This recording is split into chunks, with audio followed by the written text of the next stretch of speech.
Well, let's continue into this idea of rage and the frank reality of how fucked you and I have become as human beings, with the fact that most people have talked about rage as something that should not be looked at, anger is something that should not be experienced, and we do this from a young age with children. We see our kids, they start to behave a certain way, they release emotionally a certain way, and inside of that emotion, we do what? We tell them to go to their rooms. We say, oh, you got some emotion up in there? You got a little frustration? You need to shut your fucking mouth, go to your room right now. And we send them, or men, we pick them up and we move them. Or worse, you would do what I do. I would pretend like everything was okay. I'm okay. And I'm stuffing, getting all the anger down here. My wife would be like, are you okay? And I'm like, yes, I'm okay, I'm good. And I would be like, hey, my mom would be like, how are you doing? I'm like, I'm good. My friends would be like, how are you doing? I'm like, I'm good. My business partners would be like, how are you doing? I'm good. And I'm good. And I would shove all of this feeling down here. And that anger would compound on itself. Compound. And then there'd be one thing. I'd walk in the house and my daughter would drop a fork on the floor. Or worse than that, I go into a grocery store, just like that same situation. These teenage kids throw a bag of marshmallows on the ground. And I decide it is World War IX. Literally, this happened. I'm in a grocery store and these boys, teenage boys, knock a bag of marshmallows on the ground. And I'm pushing down for 6 months, down.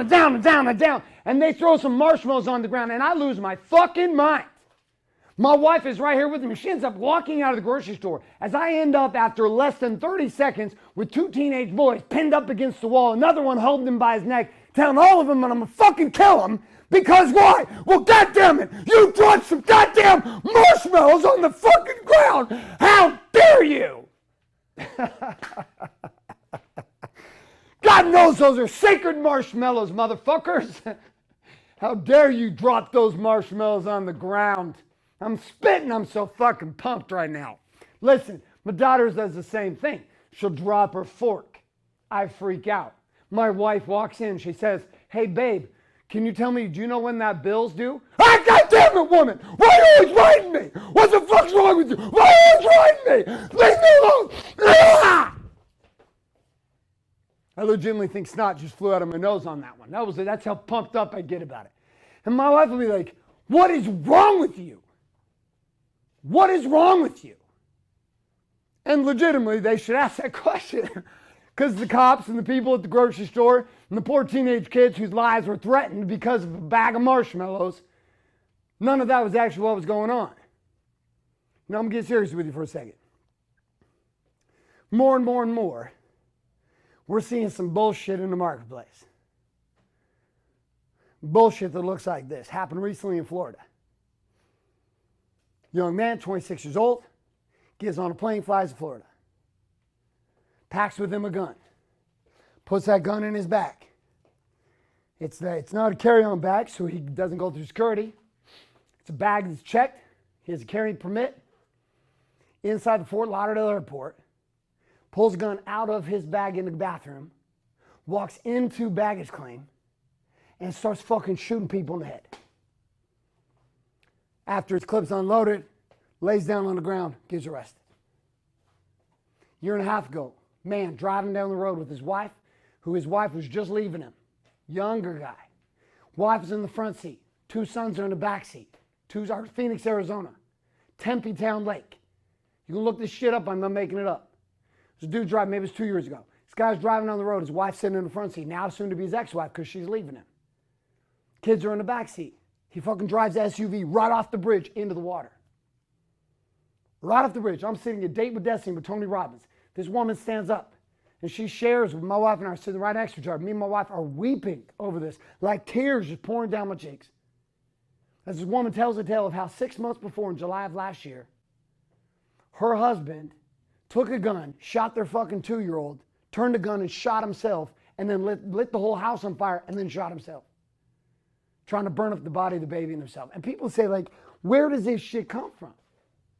Where does this shit come from? I'll tell you where this shit comes from. This shit comes from the fact that we have ignored the fact that there is a generation of men who have been taught to suppress the shit out of how they feel. We don't know what being a man even looks like. And so we wake up and we try to be courageous. We wake up and we try to create. We wake up and we listen to the woman around us telling us, be the man. And we're like, God damn it, woman. I don't even know how to do this. What does this even look like? On one side, I'm supposed to be tickling the backs of the kids and putting them to sleep. I'm supposed to clean some shit up in the kitchen. I'm supposed to change some diapers, walk the fucking dogs, make some money, allow you to be kind of the man yourself, while at the same time being confused as fuck about what my role actually is. Am I a hunter? Am I supposed to hunt some shit? Or am I supposed to clean the freezer? Like, I can understand it if you will let me know the way. This was me. I didn't know the way. So there I was, Christian guy, suppressed as hell, pretending like everything was okay. And the rage was building, and it was building, and it was building, and it was building, and it was building. And then I found a path. There was a woman, two women that came into my life, mentors, coaches. One by the name of Byron Katie and another woman by the name of Debbie Ford. Debbie Ford passed away. Byron Katie's still alive. And I don't think I could have been taught this from a man, because unfortunately there was nothing like Wake Up Boy. It didn't exist for me at that time. And they started guiding me down these paths, and they started asking me these questions.